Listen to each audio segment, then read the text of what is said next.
નમસ્કાર દર્શક મિત્રો, યુગ અભિયાન ટાઈમ્સમાં આપનું સ્વાગત છે। દર્શક મિત્રો, ચૂંટણીના પડઘમ વાગી ચૂક્યા છે, ચૂંટણીના શરણાઈ વાગી ચૂકી છે। તેવામાં જે ભાજપ હોય કે કોંગ્રેસ હોય કે અન્ય પક્ષ, તે તમામના ઉમેદવારો હાલ ચૂંટણી પ્રચારમાં જોતરાયા છે। ત્યારે આપણે આ ચૂંટણી અંગે જ એક મહત્વના મુદ્દા ઉપર વાત કરવા માટે આપણી સાથે વોર્ડ નંબર 8ના અજય ડાભી છે। આપણે એમને પૂછીશું, અજયભાઈ શું કહેશો, આ વખતે તમને ભાજપે ટિકિટ આપી છે, તમારા ઉપર વિશ્વાસ રાખ્યો છે? ભારતીય જનતા પાર્ટીના મને વોર્ડ નંબર 8માંથી ઉમેદવારી મેં કરી છે। વોર્ડ નંબર 8માં અમે સતત પ્રયત્નશીલ રહ્યા છે। અમારા પૂર્વ કાઉન્સિલરો છે તે જે જનતાના જેટલા પણ પ્રશ્નો હતા તેમાં ખરા ઉતર્યા છે અને એના લીધે અમે અત્યારે જનતા પાસે મત માગવા જઈ રહ્યા છે। જનતાનો ખૂબ સારો પ્રતિસાદ અમને મળી રહ્યો છે।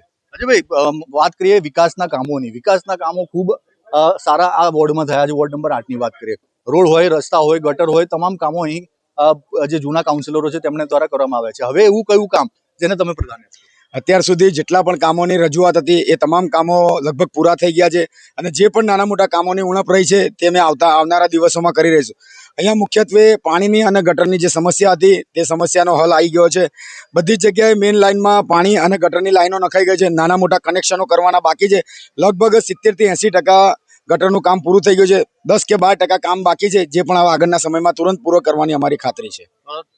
અજયભાઈ, એક મહત્વનો વિષય એવો છે કે આ વોર્ડ નંબર 8ને હંમેશા જવાબદારી સોંપવામાં આવતી હોય છે।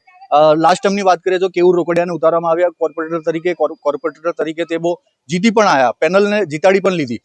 આપને પણ એવી જ તક મળી રહી છે ને આગળ જો તમને ભવિષ્યમાં પ્રદેશમાંથી કોઈ બીજી જવાબદારી સોંપવામાં આવશે તો સ્વીકારશો ખરા? ભારતીય જનતા પાર્ટીનો કાર્યકર્તા છું, પાયાનો કાર્યકર્તા છું, બૂથ લેવલ સુધીનું મેં કામ કરેલું છે। આજ સુધી મારે ભારતીય જનતા પાર્ટીએ અમને જે પણ આપ્યું છે તેનાથી અમે સંતુષ્ટ છે। આજે ભારતીય જનતા પાર્ટી મને કાર્યકર્તા તરીકે એક વોર્ડ નંબર 8માંથી જે ઉમેદવારી કરવાની તક આપી છે તે બદલ હું ભારતીય જનતા પાર્ટીનો ખૂબ ખૂબ આભાર માનું છું। ભારત માતા કી જય, વંદે માતરમ। આગળ કોઈ અન્ય ભારતીય જનતા પાર્ટી અત્યાર સુધી મારી પણ જે પણ આવડત છે એને ધ્યાનમાં લઈને અત્યારે મને જે ઉમેદવાર કરવાની તક આપી છે તે બદલ હું ભારતીય જનતા પાર્ટીનો ખૂબ ખૂબ આભારી છું।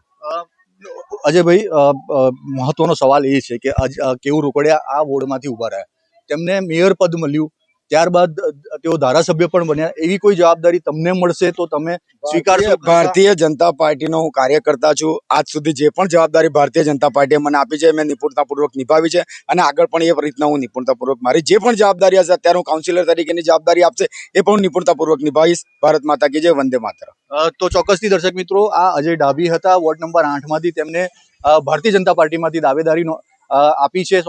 ત્યારે તેમને ભવિષ્યમાં જો બીજી કોઈ અન્ય તક આપવામાં આવશે તો તેઓ તેની ઉપર પણ ખરા ઉતરશે તેવી બાંહેધરી તેમના દ્વારા આપવામાં આવી છે।